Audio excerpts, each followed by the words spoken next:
Hello students, hope you have understood the concept of addition and properties of addition of matrices and are able to solve the questions related to this concept. If you have not done yet, do check my video from link below. Today I will discuss the concept of multiplication of matrices and the properties of multiplication. Let us start.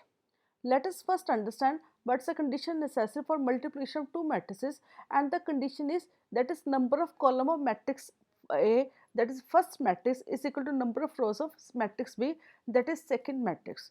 To understand it clearly, let us consider matrix A with order m into n, that is rows are m and columns are n, and matrix B with order n into p, that is number of rows is n and number of columns is p. Hence, the number of columns of matrix A is equal to number of rows of matrix B. So, condition is satisfied. So, we get another matrix C by multiplying matrix A and B, and whose order will be m into P. To obtain the element of matrix C, we have to multiply the ith row of A, that is matrix first, and kth column of B, that is matrix B, and then we add these all the products to get the elements of matrix C. To understand the concept of multiplication more clearly, let us solve one question, and the question is if C is equal to matrix this with order 2 into 3 and D is equal to matrix this with order 3 into 2, and we have to find the CD, that is product of C and D. Let us first satisfy the condition necessary for multiplication, that is number of columns of matrix C must be equal to number of rows in matrix D, and from the question it is clear that both these things are 3, that is columns in matrix C and rows in matrix D are 3, hence condition is satisfied. So we can multiply the matrix C and D to get a new matrix CD. Let us first understand the order of the matrix CD. Order of the matrix CD will be rows of matrix C and the columns of matrix D, and there are 2 rows in matrix C and 2 columns in matrix D. So order of matrix CD will be 2 into 2. Now we will find the elements of matrix CD, which is order 2 into 2. That means there are 4 elements, and we can name this A11, A12, A21 and A22. A11 means element with the first row and first column. The position of element is first row and first column. So we multiply the first row of element matrix C and first column of matrix D, and we get the element A11. And multiplication will be like this: 1 multiplied by 2 plus minus 1 multiplied by minus 1 plus 2 multiplied by 5, and when we will add this we get the answer 13. Similarly, we will get the A12 by multiplying the elements of first row of matrix C and second column of matrix D, that is 1 minus 1 2 of first row of matrix C, 7 1 and minus 4 of matrix D. So multiplication will be like this: 1 into 7 plus minus 1 into 1 plus 2 into minus 4, and when we add this we get the element that is minus 2. It will be A112 element. Similarly, for element A21, we multiply the second row of matrix C and the first column of matrix D, that is 0, 3, 4 of second row of matrix C, 2, minus 1 and 5 of column of matrix D. So multiply like this: 0 multiplied by 2 plus 3 multiplied by minus 1 plus 4 multiplied by 5, and we get the element 17. Similarly, for the last element, that is A22, we multiply second row of matrix C and second column of matrix D, that is 0 multiplied by 7 plus 3 multiplied by 1 plus 4 multiplied by minus 4. So when we add this we get the element minus 13. So elements of product of C and D, that is CD matrix, are 13 minus 2 in first row, 17 and minus 13 in second row. Hope you have understood this question clearly. To understand the multiplication more clearly, let us solve one more question, and in this question we have to find AB. If A is equal to this, that is a matrix of 2 into 2 order, and B is equal to this, that is a matrix of 2 into 3 orders. Hence number of columns in matrix A is equal to number of rows in matrix B, so we can go for multiplication, and the new matrix AB will have the order 2 into 3. Let us find the elements of this new matrix.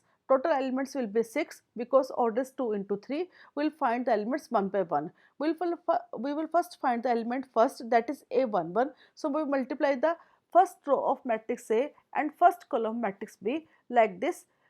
6 into 2 plus 9 into 7.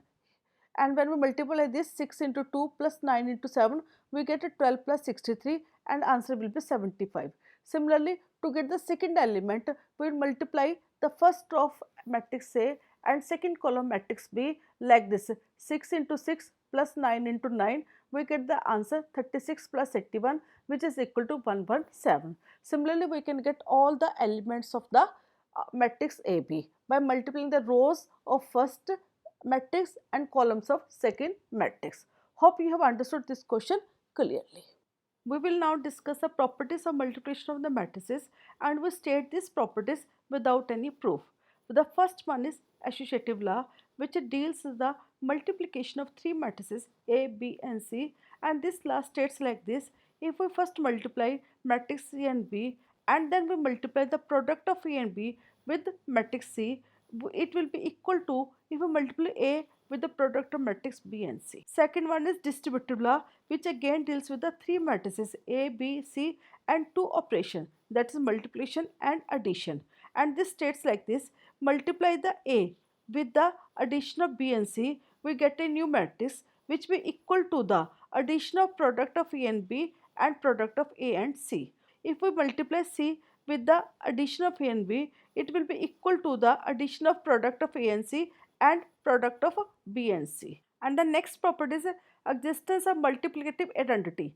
Multiplicative identity means if we multiply the matrix with another matrix, we get the answer same matrix, that is matrix A. That is, if multiply identity matrix I with A or multiply A with identity matrix I, we get again the matrix A. So this identity matrix I is called as multiplicative identity. Last is commutative law. Commutative law is not followed in the multiplication, that is AB is not equal to BA. To understand the concept of matrix multiplication more clearly, let us solve one more question. Here you are given matrix A with the 2 rows and 2 columns and matrix B again with the 2 rows and 2 columns. So we are to find AB is not equal to BA, or we can say we are to prove that AB is not equal to BA.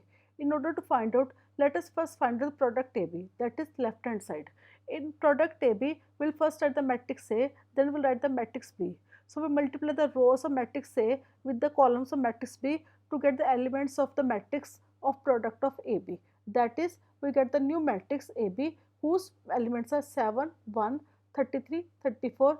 We got this element by multiplying the matrix A and matrix B. Similarly, now we will solve the right hand side by taking the B matrix as first matrix, A matrix as a second matrix. So multiply the rows of matrix B with the columns of matrix A to get the elements of new matrix BA whose elements are 16, 5, 39 and 25. And from this you can see that matrix AB is not equal to matrix BA, or we can say left hand side is not equal to right hand side, hence AB is not equal to B. So this proves that commutative law is not applicable in matrix multiplication. This is another question. In this question, you are given a statement and you have to form the matrix and the answer you have to find. So statement of question is: the bookshop of a particular school has 10 dozens of chemistry books, 8 dozens of physics books and 10 dozens of economic books. Their selling price are rupees 80, rupees 60 and rupees 40 each respectively. Find the total amount the bookshop will receive from selling all books using matrix algebra. In this question, you are given two things. First is quantity of books, second is price of books. We have to find the product of these two. So we will make the two matrices first with the quantity of the books. That is, we will write the chemistry book 10 dozen and physics books 8 dozen and 10 dozen again economics books. So this will be the 1 into 3 matrix, that is 1 row 3 column, and we will change them into numbers as a rate is given per book. So by multiplying with 12, we get the 120 chemistry books, 96 physics books and 120 the economics books.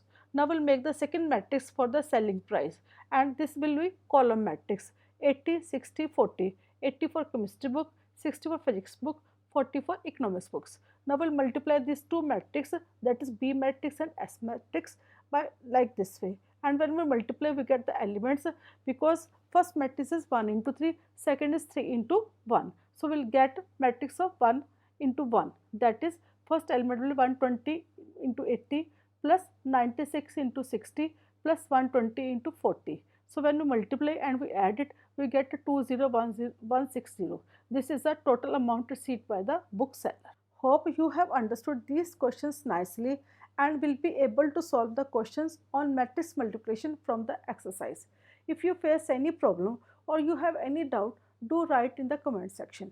And do not forget to share my video with your friends and classmates. Also, do subscribe my channel for regular updates. Till then, goodbye. Have a nice day.